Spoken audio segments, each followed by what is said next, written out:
This is the Intercontinental Broadcasting Corporation. Sa bagong Pilipinas.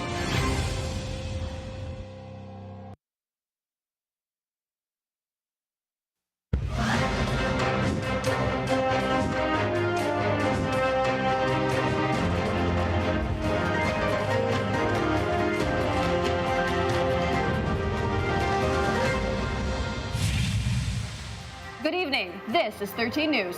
Let's get into the headlines right now. President Ferdinand Marcos Jr. meets Singapore's Prime Minister, boosting decades of ties while eyeing new trade and investment opportunities. Day 6 of Vice President Sara Duterte's trial zeroes in on the sealed green BIR box as they call for the opening of her financial records. NBI probes multi-billion peso 2019 SEA Games projects, but former SEA Games Organizing Committee head Senator Alan Peter Cayetano points the finger at BCDA. Senator Rodante Marcoleta has been transferred to the new Quezon City jail but still is in isolation and under medication. And Spain storms back to the World Cup final after 16 years, defeating France with 2-0. All these and more, here on 13 News. President Ferdinand R. Marcos Jr. is currently on a working visit in Singapore. In a meeting with Singapore Prime Minister Lawrence Wong, matters about strengthened PH-Singapore bilateral relations, trade cooperations, and more were discussed. An economist said this visit will be beneficial to the Philippines as well as to more than 200,000 Filipinos in Singapore. IBC correspondent Greg Gregorio has more on the president's visit to Singapore. President Ferdinand R. Marcos Jr. met with Singapore Prime Minister Lawrence Wong during his 3-day working visit to Singapore. In the meeting, the two leaders were able to strengthen the Philippine and Singapore cooperation alongside talks about bilateral relations regarding trade and investment, artificial intelligence, health, and social development. Apart from these are efforts on building new agreements between two nations as they both promise to champion for peace and order as well as development in the ASEAN region. In an interview with 13 Mornings, economist Michael Ricafort said this will surely be beneficial to more than 200,000 Filipinos in Singapore. Kapakanan ng OFWs natin. Kasi, lalo na yung Singapore, kasi iyan ang isa sa pinakamalaking nag-aampag sa OFW remittances natin. Yung welfare nila, kapakanan nila, may ties at the highest level possible. Ricafort added that this working visit can also be helpful to the Philippines in terms of energy security, particularly in having a stable supply of petroleum products, as well as in the field of disaster management and flood control. Na-manage nila yan, no? Kaya na nga, it's the best, noon pa nila na-address yan. Like, past 30, 40, or even 50 years, no?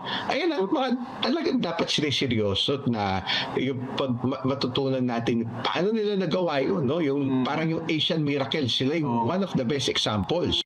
Ricafort also highlighted that this kind of working visit does not advance the Philippine diplomatic ties alone, but also serves as an avenue for us to adopt best practices in developed countries like Singapore. Greg Gregorio, IBC News.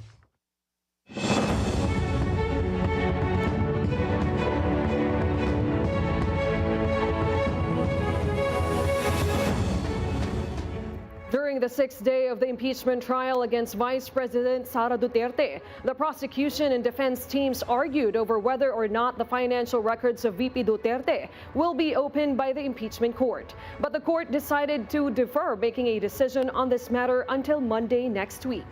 Let's have IBC News correspondent Patrick Gupo for more details on today's proceedings.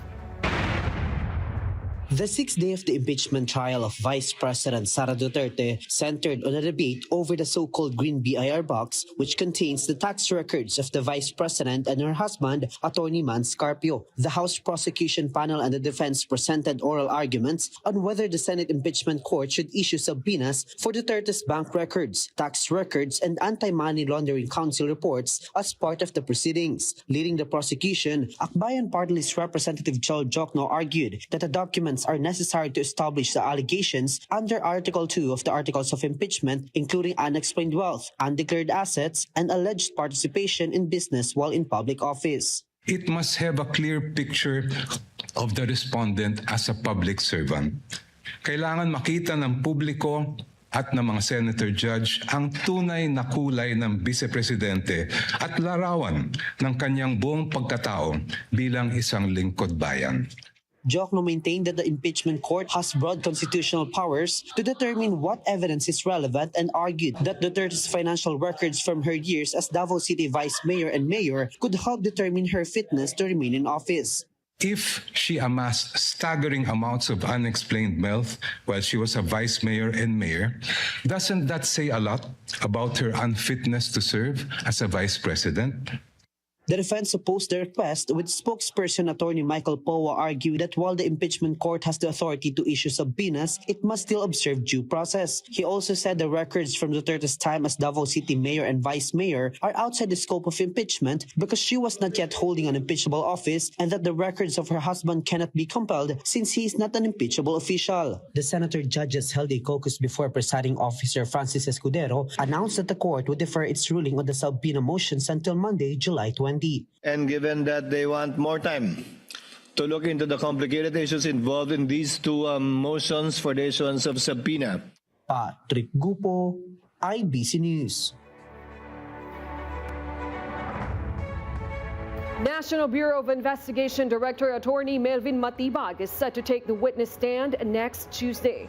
Meanwhile, the prosecution remains confident that the impeachment court will grant its request for a subpoena covering Vice President Sara Duterte's tax and bank records. IBC News correspondent Earl Tobias has the details. The prosecution is now down to their final witness for the allegation of grave threats against Vice President Sara Duterte. Following decision to withdraw attorney Zuleika Lopez and Captain Belinda Bello as their witnesses for the fourth article of impeachment, the panel has decided to have just one witness, and he is NBI Director Attorney Melvin Matibag. Malakas na ang kaso. Kompleto na ang ebidensya. The prosecution also pointed out that the Vice President's defense team had already admitted on record that the threats were really uttered. You saw the violence. When she said, pupugutan ng ulo, she said this. NBI Director Attorney Melvin Matibag, meanwhile, is scheduled to take the witness stand on Tuesday, July 21. The prosecution is also confident that the court will rule in their favor to subpoena the tax and bank records of the Vice President and her husband. The panel also criticized the defense for opposing the issuance of the subpoenas. Why are they blocking our evidence when they have said earlier that they will present their evidence here? And lastly, if you are innocent, bakit ka atras? With fewer witnesses to present, the prosecution says it is ready to proceed to the next article of impeachment involving the alleged misuse of confidential funds of the Vice President. House Lead Prosecutor Jervil Luisio also mentioned that they would want to finish the proceedings before Christmas. Earl Tobias, IBC News. While the opening of VP Sara Duterte's financial records is still undecided, a legal expert says the Anti-Money Laundering Council's records alone on VP Duterte could be sufficient to support a case for unexplained wealth, even without her sealed tax records. In an exclusive interview with Tutok 13, attorney Gregorio Jojo Batillier Jr. said impeachment prosecutors already have enough evidence to pursue the allegation, even if the Senate rejects their request to open the Bureau of Internal Revenue's sealed green box. Batillier pointed to the alleged discrepancy between VP Sara's declared assets worth tens of millions of pesos and an AMLAC report that allegedly shows billions of pesos moving through her bank accounts over 2 decades. The sealed BIR green box, which contains Duterte's tax records, was turned over to the House of Representatives in April, turned over to the Senate, but has been returned to the custody of the BIR on July 7. May ibang ebidensya pa rin silang mapresenta at pwede pa rin ma-prove yan through other evidence, not necessarily through the bank accounts. Kasi nandiyan na rin yung, yung record ng Anti-Money Laundering Council. Opo. So yun, magagamit rin nila. Malacanang has described Vice President Sara Duterte's alleged death threats against the president as a matter of national security amid the ongoing impeachment trial. The palace says VP Sara's public statements raise serious security concerns, insisting that it is now up to her camp to justify the remarks made in the widely circulated video. IBC News correspondent Harley Valbuena has the report. Kahit kitang-kita na sa buong mundo ang kanyang mga tinuran, ang kanyang galit at ang kanyang mga pag-amin. Ano pa ba ang dapat na patunayan? That was the reply of Palace Press Officer Undersecretary Claire Castro when asked about Vice President Sara Duterte's statement insisting that the House Prosecution Panel has yet to prove in her impeachment trial that she indeed has grave threats against the President. VP Duterte is currently facing an impeachment trial over allegations of grave threats, among others. During the trial proceedings, both the prosecution and defense teams used a video clip from a 2024 online video press conference where she uttered the alleged grave threat. For Yusek Castro, the VP's utterance of contracting an individual to do her bid to kill can even be considered as a matter of national security. The palace also hits back at VP Sara's camp, saying that the death threat was not directed to the President or the First Lady. Isang katawa-tawa ang ganyang mga pahayag. Unang-una, hindi ito lihim. Lahat ng tao halos nakapanood. Hindi na sa Pilipinas, kundi sa buong mundo. Dapat sila magpatunay ng justifiable reasons nila kung bakit nila ito, or rather, bakit niya ito ginawa at sinabi. As a lawyer herself, Yusek Castro said there's no need now for the prosecution to present more evidence since VP Sara earlier admitted the threat herself. Harley Valbuena, IBC News. The scheduled oral arguments at the Senate impeachment court earlier today was slightly overtaken by NBI's pronouncement about their probe on the Philippines' hosting of SEA Games in 2019. Then organizing committee head and now Senator Alan Peter Cayetano was quick to put on record his reaction on the matter. IBC News correspondent Victor Leontino has the details. More than half a decade has passed since the Philippines' hosting of the 2019 Southeast Asian Games. But the National Bureau of Investigation has announced that it will be investigating alleged multi-billion peso anomalies in the SEA Games infrastructure projects. Dahil nakarating kami rito, billion-billion pala yung pumasok dito na pera na unliquidated. At mayroong private company rito na na-involve na binayaran ng 10 billion at ang pagbabayad insertion sa GAA. Yung sa Caldero na kaso, I think it's ongoing pero sisilipin na rin namin. But former Philippine SEA Games Organizing Committee Chairman and now Senator Judge Alan Peter Cayetano was quick to hit back in saying it was the Bases Conversion and Development Authority and not his committee that oversaw these in-question infrastructure projects. But go ahead if you want to investigate. But I just want to put on record, mukhang misfire. Bakit? Yung sinasabi niyang infrastructure na walang bidding, first of all, the procurement law has many modes of procurement. Senator Judge Alan Peter Cayetano and NBI Director Melvin Matibag are expected to see eye to eye next week as the impeachment trial of Vice President Sara Duterte continues. Cayetano said he will not be intimidated by the NBI's pronouncement of an investigation. While on the other hand, the NBI also stands firm on its decision, vowing to hold accountable any individual proven to have plundered public funds.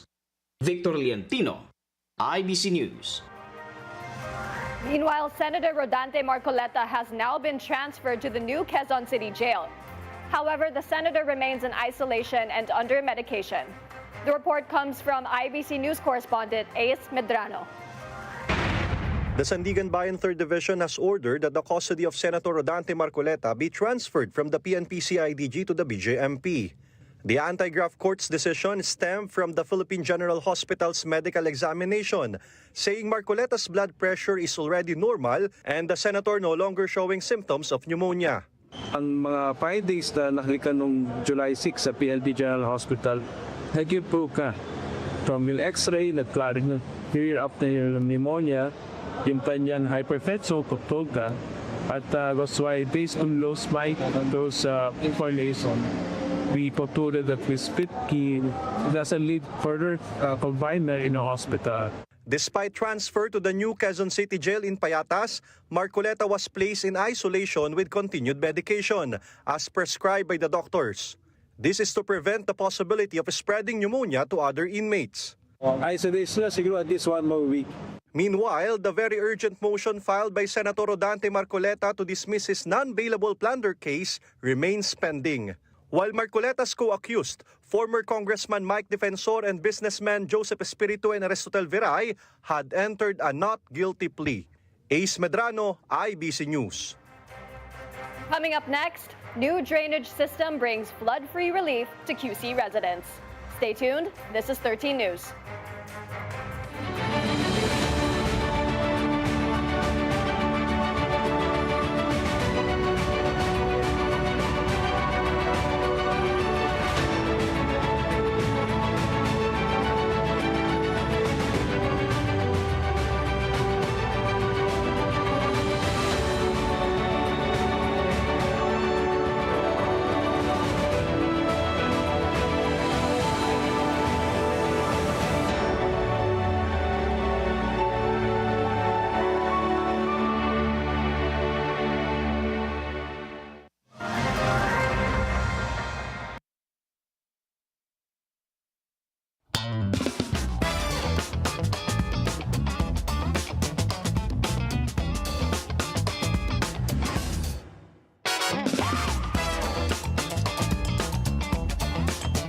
Flavors worth craving.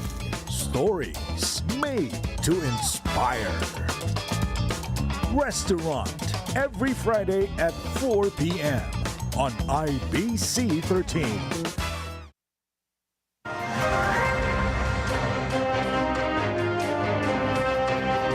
Residents along G. Araneta Avenue are now breathing with more relief as the completed drainage system in the area brings better solution to their decades-old problem about floodings.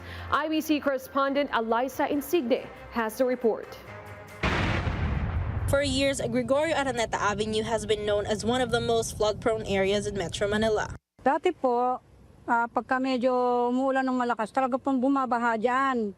Nilaabot po hanggang dyan lang sa sahig namin. Yun po naranasan ko, natatakot po kami. Nililigpit ko po agad itong mga paninda. But despite the recent rains brought by the southeast monsoon, the residents saw a difference in their area, following the construction of a new drainage system by the Department of Public Works and Highways. Actually, yung mga nagdaang malalakas na bagyo last month, pati yung ngayong buwan, so far naman hindi bumaha ng ganong kalataas na baha or hindi bumaba dyan sa G. Araneta. Very effective yung ginawa ng DPWH, no, yung naglagay sila ng malalaking mga tosang. Tapos after ng malakas na ulan, nagdidiklag sila. Last June, President Ferdinand R. Marcos Jr. together with DPWH Secretary Vince Dizon personally inspected the drainage system as part of the administration's ongoing flood control program.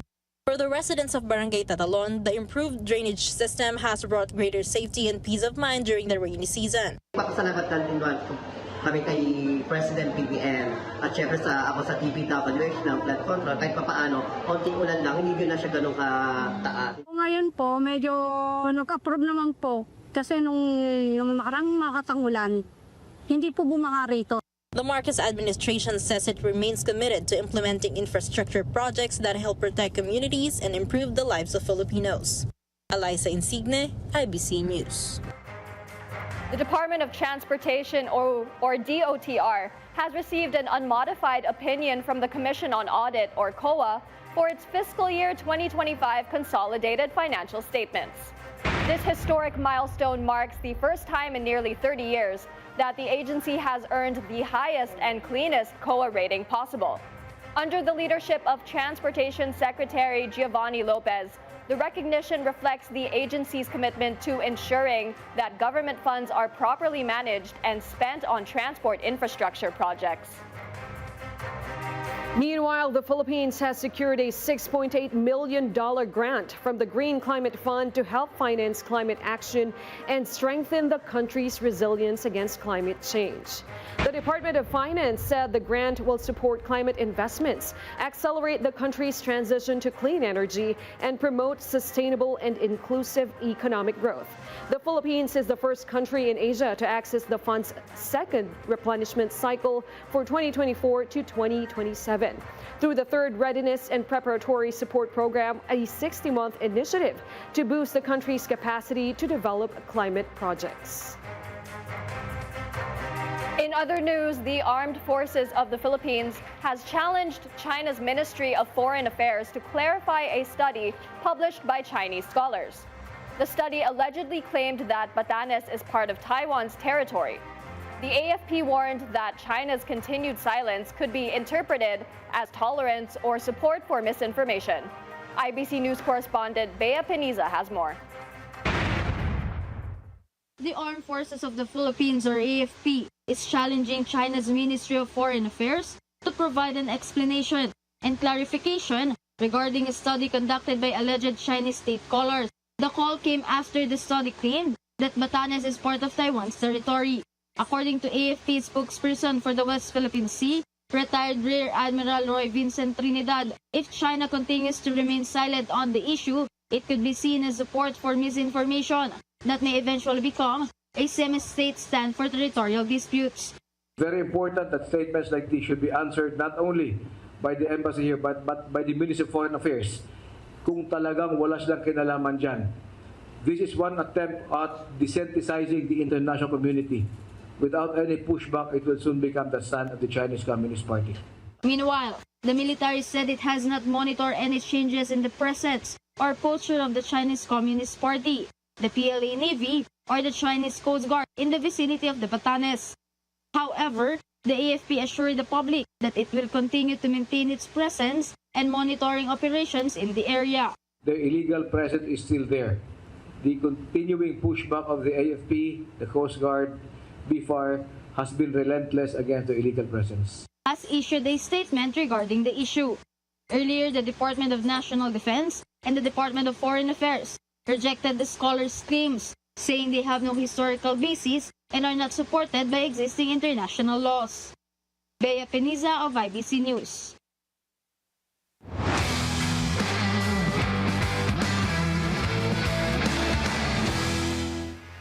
The Philippine Sports Commission, or PSC, has formally welcomed the Gilas Pilipinas squad for becoming the first ever Filipino world champions at the FIBA World Finals Season 4. The team presented its championship trophy to PSC Chairman Patrick Gregorio following a dominant finals victory over Turkey, 64-62 and 68-60 in the NBA 2K tournament. The historic triumph marks a major milestone for the country's esports community. After 16 years, Spain is headed back to the FIFA World Cup finals following their win over France in the semifinals. The 2010 World Cup champions secured a 2-0 victory over France, moving one win away from capturing their second World Cup title. Spain will face the winner of the Argentina-England semifinal, which will be played tomorrow as the grand finale will commence on Sunday. Coming up next at the White House, U.S. President Donald Trump welcomes Iraq's Prime Minister, highlighting oil deals amid rising Middle East tensions. Stay tuned. This is 13 News.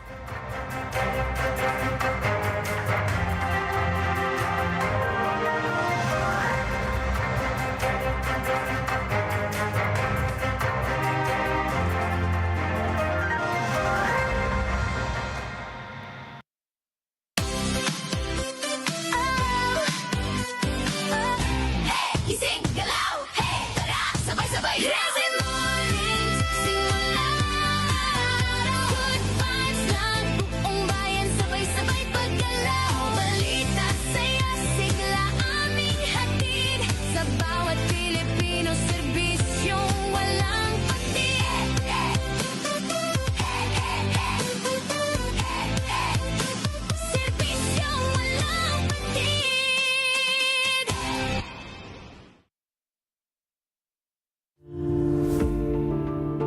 Sila ang mga hinalal ng taong bayan upang maisulong ang kaunlaran sa bayan at maiangat ang antas ng kabuhayan ng mamamayang Pilipino. Kasama si Miss Cathy Villar, ating kilalanin ang Senado ng Pilipinas tuwing Linggo alas 9:30 ng umaga.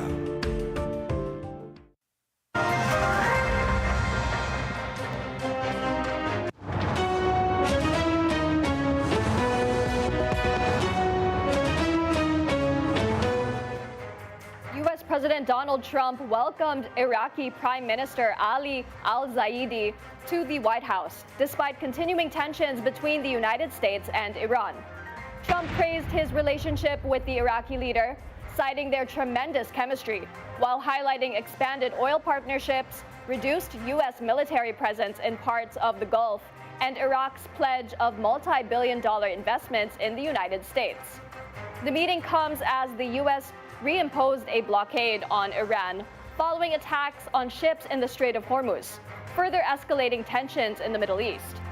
The conflict has intensified after the collapse of U.S.-Iran interim peace deal, with stalled nuclear talks and Iran's threat to halt energy exports, raising concerns over the security of the Strait of Hormuz, a key route for global oil and gas supplies. Our relationship with Iraq is, I would say, it went from being not so good to being outstanding. And we're going to have a long-term relationship with Iraq. We're going to have a long-term relationship with a man that will be a great leader. Before we wrap up tonight's newscast, we bring you the results of the PCSO's 9 p.m. lottery draws. For the Mega Lotto 645, the winning numbers are 4, 24, 45, 9, 44, and 21, with a jackpot prize of 15 million pesos. For the Grand Lotto 655, the winning combination is 20, 3, 48, 9, 33, and 13, with a jackpot prize of 77,749,422 pesos. For the 4D Lotto, the winning combination in exact order is 1, 5, 9, and 0. For the 3D Lotto, the winning numbers are 6, 6, and 5. And for the 2D Lotto draw, the winning numbers are 14 and 25. There is no winner for the Mega Lotto 645 and Grand Lotto 655. And those were the latest from the IBC Newsroom this evening.